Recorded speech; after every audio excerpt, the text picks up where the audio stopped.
Chapter 32. At least it may be claimed for George that his last night in the house where he had been born was not occupied with his own disheartening future, but with sorrow for what sacrifices his pride and youth had demanded of others. And early in the morning he came downstairs and tried to help Fanny make coffee on the kitchen range. "There was something I wanted to say to you last night, Aunt Fanny," he said, as she finally discovered that an amber fluid, more like tea than coffee, was as near ready to be taken into the human system as it ever would be. "I think I'd better do it now." She set the coffee pot back upon the stove with a little crash, and, looking at him in a desperate anxiety, began to twist her dainty apron between her fingers without any consciousness of what she was doing. Why, she stammered, but she knew what he was going to say, and that was why she had been more and more nervous. "Hadn't, perhaps we'd better get the things moved to the little new home first, George. Let's," he interrupted quietly, though at her phrase, "the little new home," his pungent impulse was to utter one loud shout and run. "It was about this new place that I wanted to speak. I've been thinking it over, and I've decided. I want you to take all the things from Mother's room and use them and keep them for me, and I'm sure the little apartment will be just what you like. And with the extra bedroom, probably you could find some woman friend to come and live there and share the expense with you. But I've decided on another arrangement for myself, and so I'm not going with you. I don't suppose you'll mind much, and I don't see why you should mind, particularly, that is. I'm not very lively company these days, or any days, for that matter. I can't imagine you or anyone else being much attached to me, so—" He stopped in amazement. No chair had been left in the kitchen, but Fanny gave a despairing glance around her in search of one, then sank abruptly and sat flat upon the floor. "You're going to leave me in the lurch," she gasped. "What on earth?" George sprang to her. "Get up, Aunt Fanny." "I can't. I'm too weak. Let me alone, George." And as he released the wrist he had seized to help her, she repeated the dismal prophecy which for days she had been matching against her hopes. "You're going to leave me in the lurch." "Why, no, Aunt Fanny," he protested. "At first I'd have been something of a burden on you. I'm to get $8 a week, about $32 a month. The rent's $36 a month, and the table d'hote dinner runs up to over $22 apiece. So with my half of the rent, $18, I'd have less than nothing left out of my salary to pay my share of the groceries for all the breakfasts and luncheons. You see, you'd not only be doing all the housework and cooking, but you'd be paying more of the expenses than I would." She stared at him with such a forlorn blankness as he had never seen. "I'd be paying," she said feebly, "I'd be paying—" "Certainly you would. You'd be using more of your money than—" "My money?" Fanny's chin drooped upon her thin chest, and she laughed miserably. "I've got $28. That's all." "You mean until the interest is due again?" "I mean that's all," Fanny said. "I mean that's all there is. There won't be any more interest because there isn't any principal. Why, you told—" She shook her head. "No, I haven't told you anything." "Then it was Uncle George. He told me you had enough to fall back on. That's just what he said, to fall back on. He said you'd lost more than you should in the Headlight Company, but he'd insisted that you should hold out enough to live on, and you'd very wisely followed his advice." "I know," she said weakly. "I told him so. He didn't know, or else he'd forgotten how much Wilbur's insurance amounted to, and oh, it seemed such a sure way to make a real fortune out of a little, and I thought I could do something for you, George, if you ever came to need it, and it all looked so bright I just thought I'd put it all in. I did, every cent except my last interest payment, and it's gone." "Good Lord!" George began to pace up and down on the worn planks of the bare floor. "Why on earth did you wait till now to tell such a thing as this?" "I couldn't tell till I had to," she said piteously. "I couldn't till George Amberson went away. He couldn't do anything to help anyhow, and I just didn't want him to talk to me about it. He'd been at me so much about not putting more in than I could afford to lose, and said he considered he had my word I wasn't putting more than that in it. So I thought, what was the use? What was the use of going over it at all with him and having him reproach me and probably reproach himself? It wouldn't do any good, not any good on earth. She got out her lace handkerchief and began to cry. Nothing does any good, I guess, in this old world. Oh, how tired of this old world I am. I didn't know what to do. I just tried to go ahead and be as practical as I could and arrange some way for us to live. Oh, I knew you didn't want me, George. You always teased me and berated me whenever you had a chance from the time you were a little boy. You did so. Later, you've tried to be kinder to me, but you don't want me around. Oh, I can see that much. You don't suppose I want to thrust myself on you, do you? It isn't very pleasant to be thrusting yourself on a person you know doesn't want you, but I knew you oughtn't to be left alone in the world. It isn't good. I knew your mother'd want me to watch over you and try to have something like a home for you. I knew she'd want me to do what I tried to do. Fanny's tears were bitter now, and her voice, hoarse and wet, was tragically sincere. I tried to be practical, to look after your interests, to make things as nice for you as I could. I walked my heels down looking for a place for us to live. I walked and walked over this town. I didn't ride one block on a streetcar. I wouldn't use 5 cents no matter how tired Oh, she sobbed uncontrollably. Oh, and now you don't want, you want to leave me in the lurch. George stopped walking. In God's name, Aunt Fanny, he said, quit spreading out your handkerchief and drying it and then getting it all wet again. I mean, stop crying, do. And for heaven's sake, get up. Don't sit there with your back against the boiler and... It's not hot, Fanny sniffled. It's cold. The plumbers disconnected it. I wouldn't mind if they hadn't. I wouldn't mind if it burned me, George. Oh, my Lord. He went to her and lifted her. For God's sake, get up. Come, let's take the coffee into the other room and see what's to be done. He got her to her feet. She leaned upon him, already somewhat comforted, and, with his arm about her, he conducted her to the dining room and seated her in one of the 2 kitchen chairs which had been placed at the rough table. There, he said, get over it. Then he brought the coffee pot, some lumps of sugar in a tin pan, and, finding that all the coffee cups were broken, set water glasses upon the table and poured some of the pale coffee into them. By this time, Fanny's spirits had revived appreciably. She looked up with a plaintive eagerness. I had bought all my fall clothes, George, she said, and I paid every bill I owed. I don't owe a cent for clothes, George. That's good, he said wanly, and he had a moment of physical dizziness that decided him to sit down quickly. For an instant it seemed to him that he was not Fanny's nephew, but married to her. He passed his pale hand over his paler forehead. Well, let's see where we stand, he said feebly. Let's see if we can afford this place you've selected. Fanny continued to brighten. I'm sure it's the most practical plan we could possibly have worked out, George. And it is a comfort to be among nice people. I think we'll both enjoy it, because the truth is we've been keeping too much to ourselves for a long while. It isn't good for people. I was thinking about the money, Aunt Fanny. You see, I'm sure we can manage it, she interrupted quickly. There really isn't a cheaper place in town that we could actually live in and be... Here she interrupted herself. Oh, there's one great economy I forgot to tell you, and it's especially an economy for you, because you're always too generous about such things.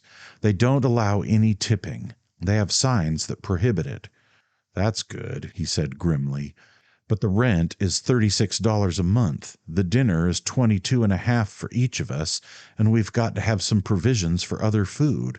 We won't need any clothes for a year, perhaps. Oh, longer, she exclaimed. So you see, I see that 45 and 36 make 81, he said. At the lowest, we need $100 a month, and I'm going to make 32. "I thought of that, George," she said confidently, "and I'm sure it will be all right. You'll be earning a great deal more than that very soon." "I don't see any prospect of it, not till I'm admitted to the bar, and that will be 2 years at the earliest." Fanny's confidence was not shaken. "I know you'll be getting on faster than—" "Faster?" George echoed gravely. "We've got to have more than that to start with." "Well, there's the $600 from the sale. $612 it was." "It isn't 612 now," said George. "It's about 160." Fanny showed a momentary dismay. "Why, how—" "I lent Uncle George 200. I gave 50 apiece to old Sam and those 2 other old darkies that worked for grandfather so long, and 10 to each of the servants here." "And you gave me 36, she said thoughtfully, "for the first month's rent in advance." "Did I? I'd forgotten." "Well, with about 160 in bank, and our expenses 100 a month, it doesn't seem as if this new place—" "Still," she interrupted, "we have paid the first month's rent in advance, and it does seem to be the most practical—" George rose. "See here, Aunt Fanny," he said decisively, "you stay here and look after the moving. Old Frank doesn't expect me until afternoon this first day, but I'll go and see him now." It was early, and old Frank, just established at his big flat-topped desk, was surprised when his prospective assistant and pupil walked in. He was pleased, as well as surprised, however, and rose, offering a cordial old hand. "The real flair," he said, "the real flair for the law, that's right. Couldn't wait till afternoon to begin. I'm delighted that you—" "I wanted to say," George began, but his patron cut him off. "Wait just a minute, my boy. I've prepared a little speech of welcome, and even though you're 5 hours ahead of time, I mean to deliver it. First of all, your grandfather was my old war comrade and my best client. For years I prospered through my connection with his business, and his grandson is welcome in my office and to my best efforts in his behalf. But I want to confess, Georgie, that during your earlier youth I may have had some slight feeling of, well, prejudice, not altogether in your favor. But whatever slight feeling it was, it began to vanish on that afternoon a good while ago, when you stood up to your Aunt Amelia Amberson as you did in the Major's library, and talked to her as a man and a gentleman should. I saw then what good stuff was in you, and I always wanted to mention it. If my prejudice hadn't altogether vanished after that, the last vestiges disappeared during these trying times that have come upon you this past year, when I have been a witness to the depth of feeling you've shown and your quiet consideration for your grandfather and for everyone else around you. I just want to add that I think you'll find an honest pleasure now in industry and frugality that wouldn't have come to you in a more frivolous career. The law is a jealous mistress and a stern mistress, but George had stood before him in great and increasing embarrassment, and he was unable to allow the address to proceed to its conclusion. "I can't do it," he burst out. "I can't take her for my mistress." "What?" "I've come to tell you. I've got to find something that's quicker. I can't—" Old Frank got a little red. "Let's sit down," he said. "What's the trouble?" George told him. The old gentleman listened sympathetically, only murmuring, "Well, well," from time to time, and nodding acquiescence. "You see, she's set her mind on this apartment," George explained. "She's got some old cronies there, and I guess she's been looking forward to the games of bridge and the kind of harmless gossip that goes on in such places.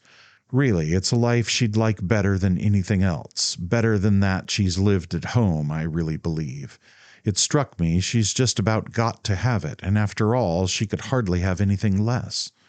"This comes pretty heavily upon me, you know," said old Frank. "I got her into that headlight company, and she fooled me about her resources as much as she did your Uncle George. I was never your father's adviser, if you remember, and when the insurance was turned over to her, some other lawyer arranged it, probably your father's. But it comes pretty heavily on me, and I feel a certain responsibility." "Not at all. I'm taking the responsibility." And George smiled with one corner of his mouth. "She's not your aunt, you know, sir." Well, I'm unable to see, even if she is yours, that a young man is morally called upon to give up a career at the law to provide his aunt with a favorable opportunity to play bridge whist. No, George agreed, but I haven't begun my career at the law, so it can't be said I'm making any considerable sacrifice. I'll tell you how it is, sir. He flushed, and, looking out of the streaked and smoky window beside which he was sitting, spoke with difficulty. I feel as if perhaps I had one or two pretty important things in my life to make up for. Well, I can't. I can't make them up to whom I would. It struck me that, as I couldn't, I might be a little decent to somebody else, perhaps, if I could manage it. I never have been particularly decent to poor old Aunt Fanny. Oh, I don't know. I shouldn't say that. A little youthful teasing. I doubt if she's minded too much. She felt your father's death terrifically, of course, but it seems to me she's had a fairly comfortable life up to now, if she was disposed to take it that way. But up to now is the important thing, George said. Now is now. And you see, I can't wait 2 years to be admitted to the bar and begin to practice. I've got to start in at something else that pays from the start. And that's what I've come to you about. I have an idea, you see. Well, I'm glad of that, said old Frank, smiling. I can't think of anything just at this minute that pays from the start. I only know of one thing myself. What is it? George flushed again, but managed to laugh at his own embarrassment. I suppose I'm about as ignorant of business as anybody in the world, he said. But I've heard they pay very high wages to people in dangerous trades. I've always heard they did, and I'm sure it must be true. I mean, people that handle touchy chemicals or high explosives, men in dynamite factories, or who take things of that sort about the country in wagons and shoot oil wells. I thought I'd see if you couldn't tell me something more about it, or else introduce me to someone who could, and then I thought I'd see if I couldn't get something of the kind to do as soon as possible. My nerves are good, I'm muscular, and I've got a steady hand. It seemed to me that this was about the only line of work in the world that I'm fitted for. I wanted to get started today if I could. Old Frank gave him a long stare. At first this scrutiny was sharply incredulous. Then it was grave. Finally it developed into a threat of overwhelming laughter. A forked vein in his forehead became more visible, and his eyes seemed about to protrude. But he controlled his impulse, and, rising, took up his hat and overcoat. "All right," he said. "If you'll promise not to get blown up, I'll go with you to see if we can find the job." Then, meaning what he said, but amazed that he did mean it, he added, "You certainly are the most practical young man I ever met." Chapter 33. They found the job. It needed an apprenticeship of only 6 weeks, during which period George was to receive $15 a week. After that he would get 28. This settled the apartment question, and Fanny was presently established in a greater contentment than she had known for a long time.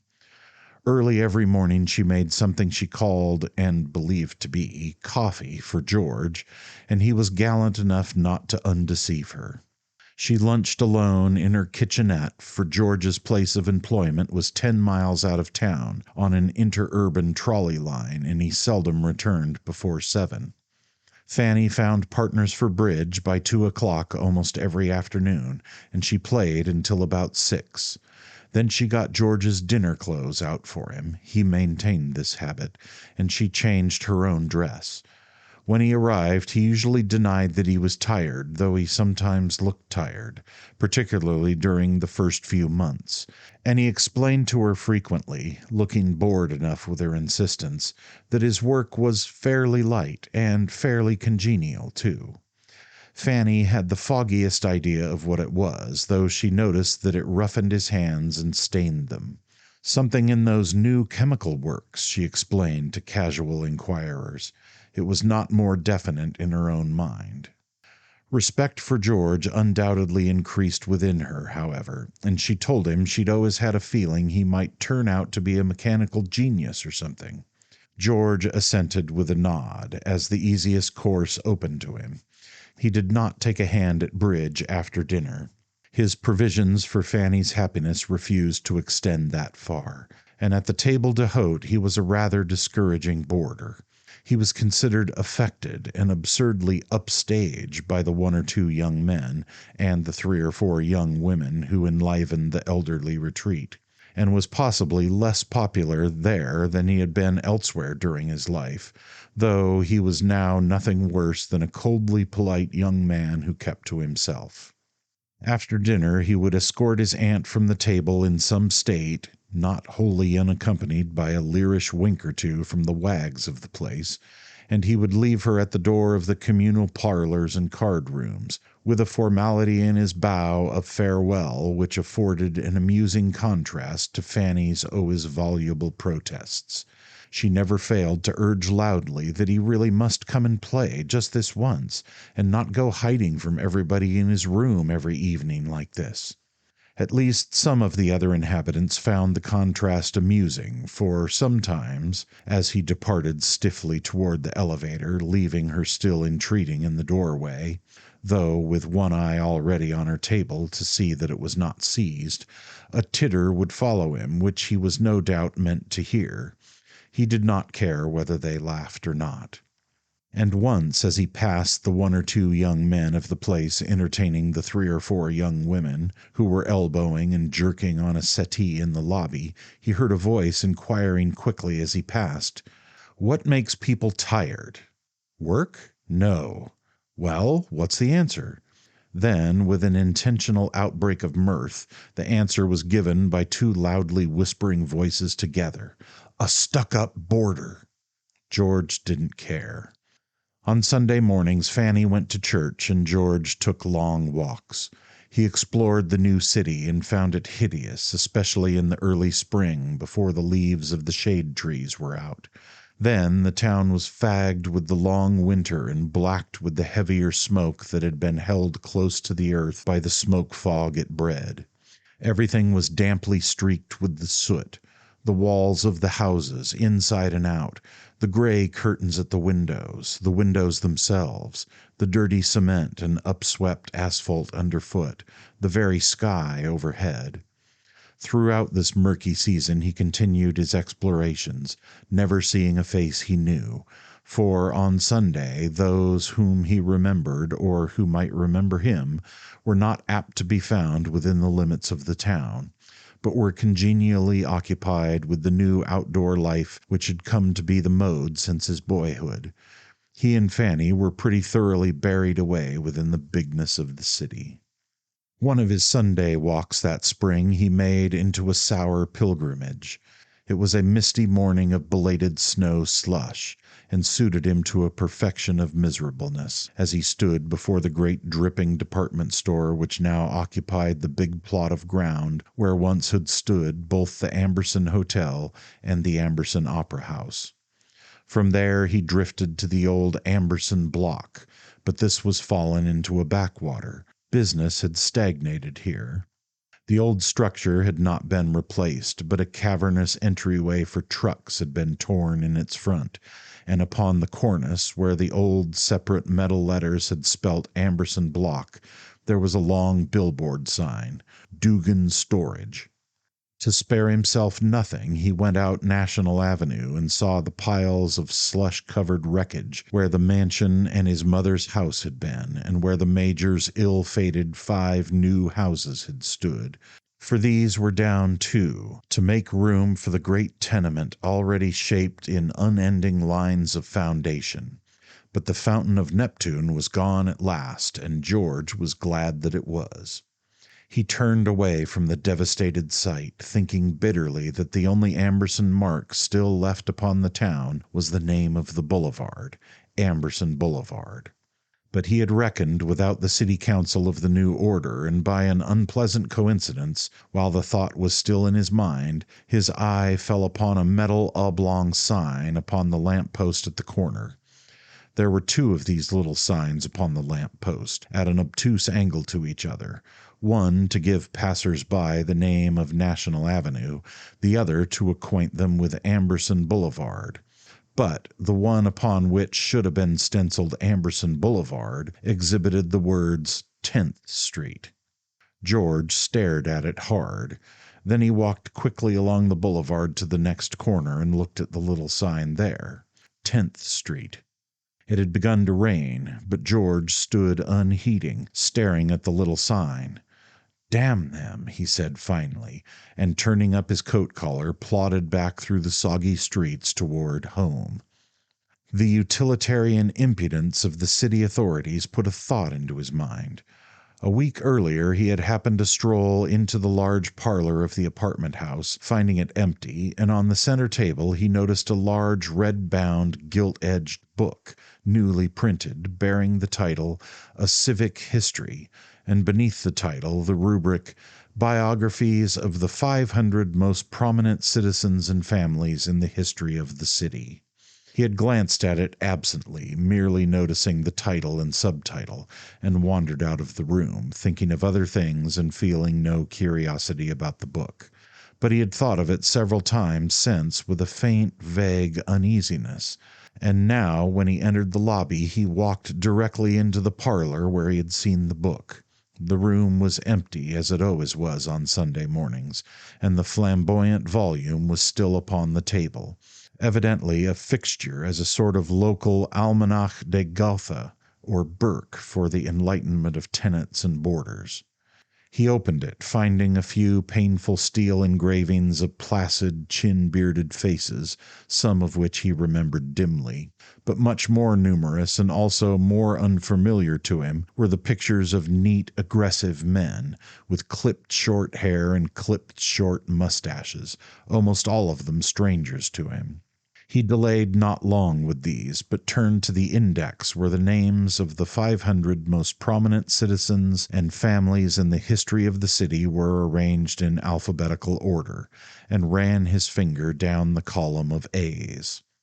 Abbott, Abbott, Abrams, Adams, Adams, Adler, Akers, Albertsmeyer, Alexander, Allen, Ambrose, Ambule, Anderson, Andrews, Appenbosch, Archer, Arsman, Ashcraft, Austin, Avey. George's eyes remained for some time fixed on the thin space between the names Allen and Ambrose. Then he closed the book quietly and went up to his own room, agreeing with the elevator boy on the way that it was getting to be a mighty nasty wet and windy day outside. The elevator boy noticed nothing unusual about him, and neither did Fanny when she came in from church with her hat ruined an hour later. And yet something had happened, a thing which years ago had been the eagerest hope of many, many good citizens of the town. They had thought of it, longed for it, hoping acutely that they might live to see the day when it would come to pass, and now it had happened at last. Georgie Minifer had got his comeuppance. He had got it 3 times filled and running over. The city had rolled over his heart, burying it under, as it rolled over the Majors and buried it under. The city had rolled over the Ambersons and buried them under to the last vestige, and it mattered little that George guessed easily enough that most of the 500 most prominent had paid something substantial to defray the cost of steel engraving, etc. The 500 had heaved the final shovelful of soot upon that heap of obscurity wherein the Ambersons were lost forever from sight and history. Quicksilver in a nest of cracks. Georgie Minifer had got his comeuppance, but the people who had so longed for it were not there to see it, and they never knew it. Those who were still living had forgotten all about it and all about him.